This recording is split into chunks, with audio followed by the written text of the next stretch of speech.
Hello students. तो हमने amines की केमिकल प्रॉपर्टीज स्टार्ट कर ली थी और उनमें हमने देख लिया था अमाइंस का बेसिक बिहेवियर। अमाइंस के बेसिक बिहेवियर में हमने कंपेयर कर लिया था उनकी प्राइमरी, सेकेंडरी, टर्शियरी अमाइंस का आपस में रिलेटिव बेसिस स्ट्रेंथ का ऑर्डर बना लिया था, वेपर फेज में भी बना लिया था और एक्वस सॉल्यूशन में भी हमने बना लिया था। ठीक है, साथ ही हमने उनको कंपेयर कर लिया था एरोमेटिक अमाइन यानी कि एराइल अमाइन से भी कंपेयर कर लिया था। तो हमने देख लिया था कि एराइल अमाइन जो है वो वीकर बेस होती है किनसे, एलिफेटिक अमाइन से।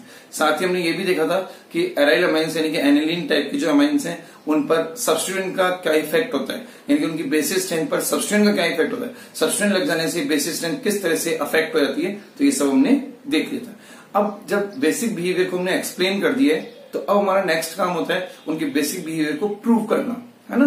केमिकल रिएक्शंस की हेल्प से हम उसको प्रूव करेंगे, प्रैक्टिकली प्रूव करना है कि वो बेसिक नेचर की कैसे हैं। ठीक है, तो एक्सप्लेनेशन अपनी जगह पे है, बट अब क्या है कि प्रैक्टिकल एविडेंस चाहिए हमको कि वो बेसिक नेचर के कैसे होते हैं। ठीक है, तो आइए देखते हैं कैसे हैं वो बेसिक नेचर के। ठीक है, तो क्या देना है अपन को, केमिकल रिएक्शंस टू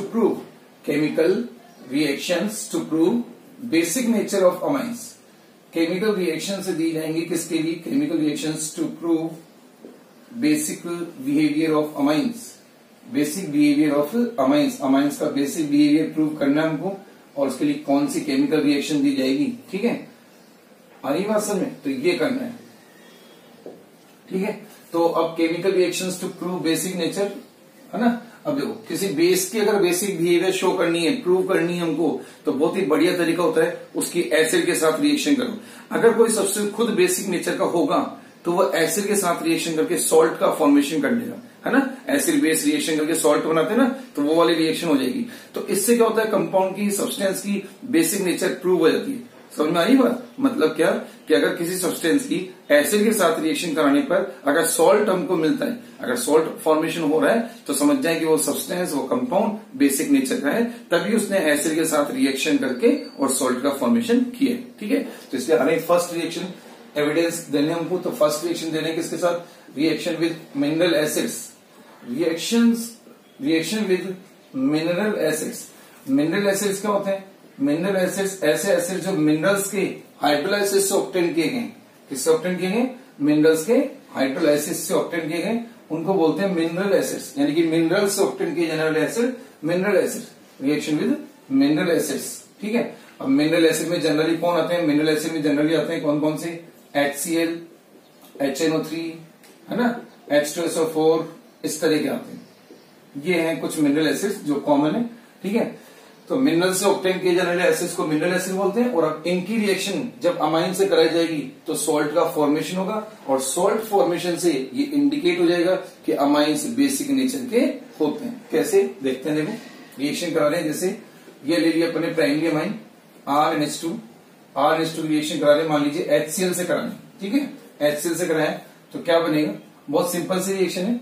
क्या हो जाएगा, RNH3 प्लस और Cl माइनस। ठीक है, RNH3 प्लस Cl माइनस। ठीक है, इस कंपाउंड का नाम है क्या, एल्काइल अमोनियम क्लोराइड। इसका नेम बनेगा एल्काइल अमोनियम क्लोराइड। आ रही है बात समझ में, एल्काइल अमोनियम क्लोराइड।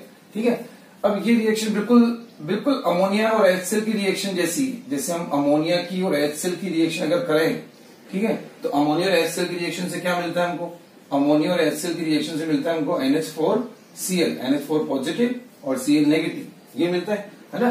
तो अमोनिया और HCl रिएक्शन करके अमोनियम क्लोराइड बनाते हैं। क्या बनाते हैं, अमोनियम क्लोराइड। तो बिल्कुल वैसे ही है, बस अब यहाँ पे क्या आ गया, अमोनिया की एक H की जगह पे क्या रखा है, एक R आया हुआ है। ठीक है, तो बस और कुछ भी चेंज नहीं है। ठीक है, तो R की जगह पे R है, बाकी सब कुछ वैसे ही है। तो जैसे इसका नाम अमोनियम क्लोराइड था, वैसे इसका नाम क्या हो गया, एल्काइल अमोनियम क्लोराइड। और अब ये एक सॉल्ट है, क्या है, ये एक सॉल्ट। तो सॉल्ट फॉर्मेशन, है ना, विद मिनरल एसिड, सॉल्ट का फॉर्मेशन क्या इंडिकेट करेगा, बेसिक नेचर को इंडिकेट करेगा। ठीक है, तो सॉल्ट फॉर्मेशन प्रूव कर रहा है, प्रूव्स क्या, proves basic nature of amines. Basic nature of amines, amines की बेसिक नेचर को ये प्रूव कर रहा है। ठीक है, आगे समझे, तो मिनरल एसिड के साथ सॉल्ट का बनना इंडिकेट कर रहा है, प्रूव कर रहा है कि अमाइंस बेसिक नेचर के होते हैं। ठीक है, तो ये तो अपन एक एग्जांपल लगाया, और लगा लो एग्जांपल इसमें, है ना। अब मान लीजिए अपन HNO3 से करा रहे हैं, HNO3 से, तो RNH2 बिल्कुल सेम, अब बिल्कुल सेम है, बस यहां से एक H इधर भेज देना है, H+, ठीक है, और ये लो क्या हो गया RNH3 पॉजिटिव और नाइट्रेट नेगेटिव, NO3 नेगेटिव आ गया। अब इसी तरह से इसका नाम क्या बनेगा, जैसे ऊपर बनाया वैसे इसका बनाएंगे, है ना। यहाँ पे ये आयनिक बॉन्ड, ये कैटायन है, ये एनायन है, ये कैटायन ये एनायन, आयनिक बॉन्ड है, इसलिए यहाँ पे अपन ऐसे डैश यानी बॉन्ड नहीं बना रहे हैं, ठीक है। आ गया, तो क्या लिखा है, इसका नाम क्या हो गया, एल्काइल अमोनियम और फिर आगे नाइट्रेट, एल्काइल अमोनियम नाइट्रेट, ये भी एक सॉल्ट बन गया HNO3 के साथ, ठीक है। इसी तरह से अगर H2SO4 के साथ बने, H2SO4 के साथ, तो ये लो RNH2 प्लस H2SO4, ठीक है, H2SO4 क्या बन जाएगा RNH3। अब देखो, अब यहां देखना है क्या, H2SO4 में कितने H+ है, मतलब जिसको अपन बोलते हैं बेसिसिटी, क्या बोलते हैं बेसिसिटी, इसकी बेसिसिटी कितनी है 2। बेसिसिटी होती है किसी एसिड में कितने डिस्प्लेसेबल H+ आयन है ना, कितने H आयन ही दे सकते हैं, तो ये 2 H आयन देगा, है ना, 2 H+ आयन ही देगा ये दोनों। तो ये दोनों जब यहां जाएंगे तो अब हर एक अमाइन को एक ही H+ चाहिए, तो अब यहाँ पे अमाइन कितनी लेनी पड़ेगी हमको, अब अमाइन लेनी होगी हमको कितनी 2 मोल्स, ठीक है। इसके 1 मोल के रेस्पेक्ट में ये कितनी लेनी होगी 2 मोल्स, और फिर ये हो जाएगा RNH3 का होल ट्वाइस और SO4 डाइनेगेटिव एल्काइल अमोनियम सल्फेट, ये इसका नाम हो जाएगा। जैसे अमोनियम सल्फेट होता है वैसे एल्काइल अमोनियम सल्फेट है, ठीक है। तो एल्काइल अमोनियम सल्फेट आ रही है बात समझ में। तो ये इस तरह से सॉल्ट बन रहे। एक चाहो तो एरोमेटिक का भी एग्जाम्पल आप लगा दो, ये लो, है ना। एनिलीन का भी एग्जाम्पल हम लगा सकते हैं, जैसे एनिलीन ली हमने, ये लो एनिलीन, और इसकी रिएक्शन करा दी हमने, मान लीजिए HCl से करा दी, ठीक है। तो क्या बन जाएगा, ये देखो, ये NH3 प्लस और ये Cl माइनस, ठीक है। इसका नाम क्या होगा, इसका नाम वही एनिलीन के आयन का नाम क्या था, एनिलीनियम आयन, एनिलीन के आयन का नाम एनिलीनियम आयन। तो अब नाम हो जाएगा एनिलीनियम क्लोराइड, ये एनिलीनियम क्लोराइड, जैसे अमोनियम क्लोराइड वैसे एनिलीनियम क्लोराइड, ठीक है। तो इस तरह से हमने देखा कि जो अमाइंस है वो मिनरल एसिड के साथ रिएक्शन करके क्या बना रहे हैं, सॉल्ट का फॉर्मेशन कर रहे हैं। और सॉल्ट का फॉर्मेशन होना, है ना, किसी सब्सटेंस की एसिड के साथ रिएक्शन से अगर सॉल्ट फॉर्मेशन हो रहा है तो इसका मतलब वो सब्सटेंस कैसी नेचर का है, बेसिक नेचर का है, तभी वो एसिड के साथ रिएक्शन करके सॉल्ट का फॉर्मेशन कर रहा है। तो इससे हमको समझ में आता है कि अमाइंस बेसिक नेचर के होते हैं। आगे समझ में, तो ये तो हमने एक एविडेंस लगाया, इसी तरह से आप एक और लगाते हैं, है ना, रिएक्शन विद वाटर के साथ, ठीक है। आगे आ रहा समझ में, ठीक है, नेमिंग वगैरह सब समझ में आ गई। इसी तरह से एनिलीन के अपन चाहे तो और भी रिएक्शन करा सकते हैं, HNO3 SO4 इनके साथ भी कराएंगे तो सेम वैसे हो जाएगा, बस यहाँ पे R की जगह पे क्या आ जाएगा, R की जगह पे बेंजीन रिंग आ जाएगी, यानी फिनाइल ग्रुप आ जाएगा, है ना। नेम में भी वही चेंज होगा, फिनाइल या एनिलीनियम बोल देंगे, एनिलीनियम नाइट्रेट, एनिलीनियम सल्फेट, इस तरह से हो जाएगा, ठीक है। ये अब आओ सेकेंड एविडेंस है रिएक्शन विद वाटर, ठीक है, सेकेंड रिएक्शन विद वाटर, है ना। तो सेकेंड रिएक्शन वाटर, और वाटर के साथ रिएक्शन करने से क्या हो रहा है देखते हैं, देखो आओ। सेकेंड रिएक्शन विद वाटर के साथ रिएक्शन, ठीक है। अब वाटर के साथ अमाइंस को वाटर में डिसोल्व करेंगे, क्या रिएक्शन होगी, है ना। देख रखी हमने इस तरह की रिएक्शन पहले भी देखी थी, जब PKB जब ये हमने बनाए थे तब, है ना, ठीक है। इसको HOH के फॉर्म में लिख लेते हैं, HOH, ठीक है। अब देखो क्या होगा, ये थोड़ा सा रिवर्सिबल नेचर की रिएक्शन है। क्या होगा, RNH3 प्लस, है ना, RNH3 प्लस और क्या OH नेगेटिव आयन, ये तो था, है ना। यहां से कौन गया, यहां से गया H प्लस यहां गया, ठीक है, और ये OH आयन अलग रह जाएगा। आगे बात समझ में, तो RNH3 प्लस बन गया और OH नेगेटिव आयन अलग हो गया। यानी कि अब हम कह सकते हैं कि अमाइंस का जो एक्वस सॉल्यूशन है, अमाइंस का एक्वस सॉल्यूशन कैसे नेचर का होगा, एल्कलाइन नेचर का होगा, बेसिक नेचर का होगा। क्यों होगा, due to free OH ions. अब ये क्या है, फ्री OH आयंस है, ठीक है, ये है free OH negative ions, free OH negative ions. ठीक है, ये सॉल्यूशन में, तो सॉल्यूशन में फ्री OH नेगेटिव आयंस का मतलब कि वो अब बेसिक नेचर का है ना। तो बोल सकते हैं कि एक्वस सॉल्यूशन ऑफ अमाइंस, है ना, aqueous solution of amines, amines का एक्वस सॉल्यूशन ऑफ अमाइंस कैसे नेचर का है, इज बेसिक, और कह सकते हैं कि एल्कलाइन, बेसिक और alkaline in nature, alkaline in nature due to, क्यों है ऐसा, due to free OH ion, due to free OH negative ions in the solution, solution में क्या है, फ्री OH नेगेटिव आयंस है। ठीक है, और फ्री OH नेगेटिव आयंस का मतलब बेसिक कैरेक्टर हो गया। यानी कि अगर किसी सब्सटेंस को, हमको पता है आरएनएस कॉन्सेप्ट हमने पढ़ रखा है 11th क्लास में, आरएनएस का एसिड बेस कॉन्सेप्ट, कि अगर किसी सब्सटेंस को वाटर में डिसोल्व करने से अगर H+ आयन देता है वो तो वो होता है एसिड, और अगर वाटर में एक्वस सॉल्यूशन में वो OH आयन देता है तो वो बेसिक नेचर का होता है। तो अमाइंस को हमने देखा कि वाटर में यानी कि एक्वस सॉल्यूशन में क्या दे रहा है, OH नेगेटिव आयन दे रहा है, इसका मतलब अमाइंस कैसी नेचर के, अमाइंस बेसिक नेचर के होते हैं। आ गई बात समझ में। ठीक है, तो ये अमाइंस की बेसिक नेचर है।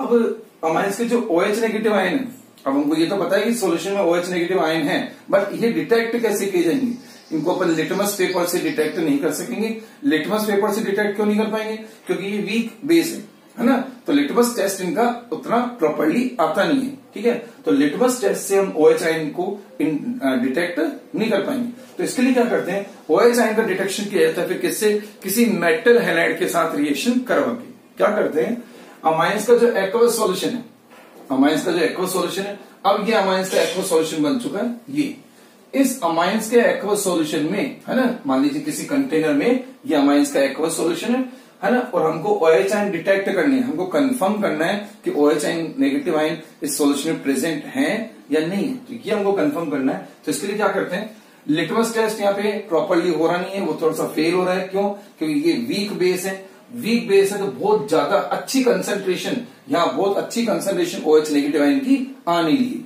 इसलिए लिटमस टेस्ट उतना प्रॉपर्ली होता नहीं। ठीक है, तो फिर इसके लिए क्या करें, इस सॉल्यूशन में बाहर से ऐड करेंगे अपन क्या, मेटल हैलाइड्स, है ना, मेटल हैलाइड्स इसमें ऐड किए जाते हैं, लाइक AlCl3, ठीक है, FeCl3, CrCl3, इस तरह के ये मेटल हैलाइड्स इसमें अपन ऐड करते हैं। ठीक है, तो मेटल हैलाइड्स ऐड करने से क्या होगा, मेटल हैलाइड ऐड करने से मेटल हैलाइड की इन OH नेगेटिव आयन से रिएक्शन होगी और मेटल हाइड्रोक्साइड्स के PPT बनेंगे, प्रेसिपिटेट बनेंगे।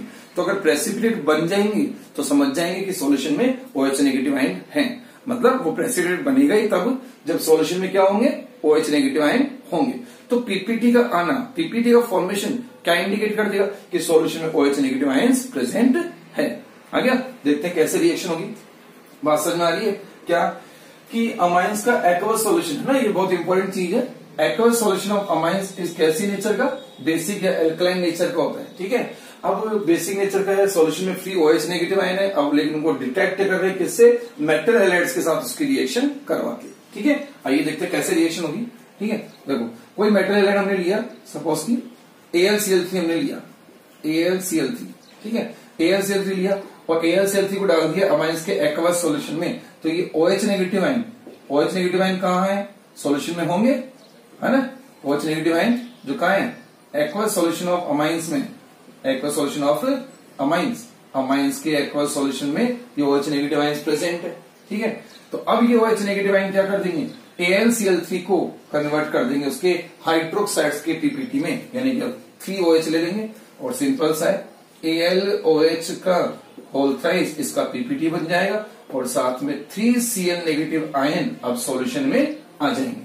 ये जो इसके 3Cl नेगेटिव आयन है वो सॉल्यूशन में आ जाएंगे, ये प्रेसिपिटेट बन जाएगा। ठीक है, इसको एल्यूमिनियम हाइड्रोक्साइड को AlOH होल थ्राइस है, इसको इस तरह से भी लिखा जाता है Al2O3.3H2O।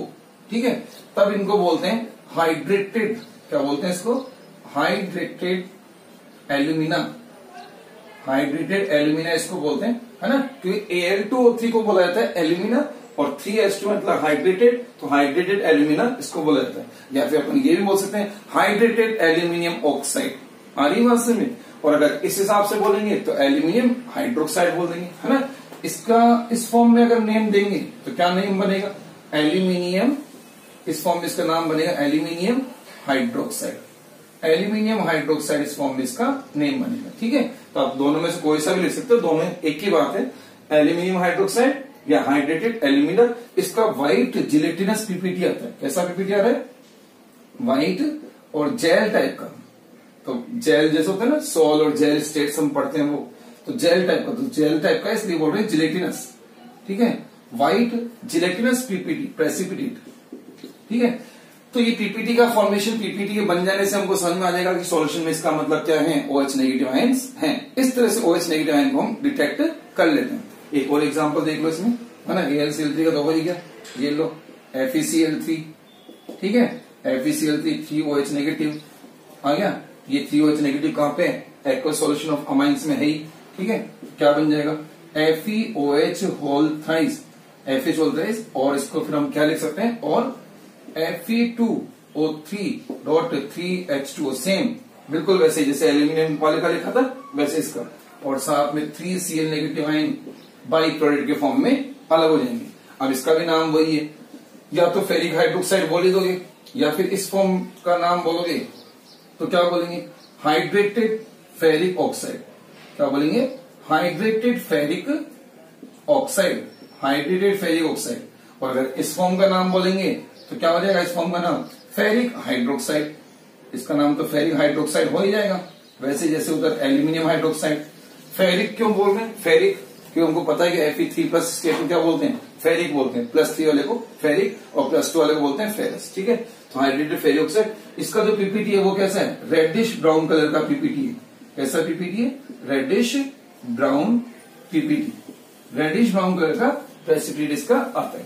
ठीक है, तो हमने देखा कि मेटल हैलाइड्स के साथ रिएक्शन कराने से पीपीटी का फॉर्मेशन, है ना, मेटल हैलाइड के साथ रिएक्शन कराई, AlCl3 के साथ कराई, FeCl3 के साथ कराई, तो मेटल हैलाइड्स के साथ पीपीटी का फॉर्मेशन उनके हाइड्रेटेड ऑक्साइड, है ना, या हाइड्रेटेड ऑक्साइड, ये भी हाइड्रेटेड ऑक्साइड या हाइड्रोक्साइड भी बोल सकते हो, है ना, तो इनका बन जाना क्या प्रूव कर रहा है? इनकी बेसिक नेचर को प्रूव कर रहा है। आगे समझ में? इसी तरह से अपन ने जैसे ये AlCl3 लिया, वैसे AlCl3 FeCl3 लिया, उसी तरह से CrCl3 भी ले सकते हैं। लोग CrCl3 की भी इक्वेशन लिख देता हूं, CrCl3 प्लस वही 3OH नेगेटिव, ठीक है, और CrOH का होल थ्राइस, ये पीपीटी बन गया, और 3Cl नेगेटिव, और ये ग्रीन कलर का पीपीटी इसका ना, ग्रीन पीपीटी। ठीक है, तो ये सब इंडिकेट कर रहे हैं क्या? ये पीपीटी का फॉर्मेशन बन जाने से क्या हो रहा है? पीपीटी का फॉर्मेशन बन जाने से इनकी OH नेगेटिव आयन, इनके सॉल्यूशन में OH नेगेटिव आयन का कंफर्मेशन हो रहा है, डिटेक्शन हो रहा है, यानी कि सॉल्यूशन में OH नेगेटिव आयंस प्रेजेंट हैं। और सॉल्यूशन में अगर OH नेगेटिव आयन प्रेजेंट हैं, दैट मीन कि अमाइंस कैसी नेचर के हैं? बेसिक नेचर के हैं। ये OH नेगेटिव आयन अमाइंस की वाटर के साथ रिएक्शन करने से आए। ठीक है, तो इस तरह से हमने अमाइंस की बेसिक नेचर को प्रूव किया दो रिएक्शन की हेल्प से। क्या क्या किया? फर्स्ट भी अपन ने मिनरल एसिड के साथ रिएक्शन, मिनरल एसिड के साथ सॉल्ट का फॉर्मेशन इंडिकेट कर रहा है कि अमाइंस बेसिक नेचर के हैं। सेकंड हमने लिए वाटर के साथ एक्वा सॉल्यूशन में OH नेगेटिव आयन का देना, यानी वाटर में OH नेगेटिव आयन देने वाले क्या होते हैं? आरएनएस के अकॉर्डिंग वो बेस होते हैं, तो ये बेसिक नेचर के। फिर हमने फर्दर इसको डिटेक्ट किया किससे? मेटल हैलाइड्स के साथ इसकी रिएक्शन कराने से, क्योंकि ये लिटमस टेस्ट से डिटेक्ट जनरली नहीं होता है, प्रॉपरली नहीं होता है, तो मेटल हैलाइड के साथ रिएक्शन कराएंगे, पीपीटी का फॉर्मेशन होगा, और पीपीटी का फॉर्मेशन इंडिकेट कर रहा है कि अमाइंस के एक्वस सॉल्यूशन में फ्री OH नेगेटिव आयंस होते हैं। आगे समझ में? तो इस तरह से हमने इनकी बेसिक नेचर को प्रूव किया। आया?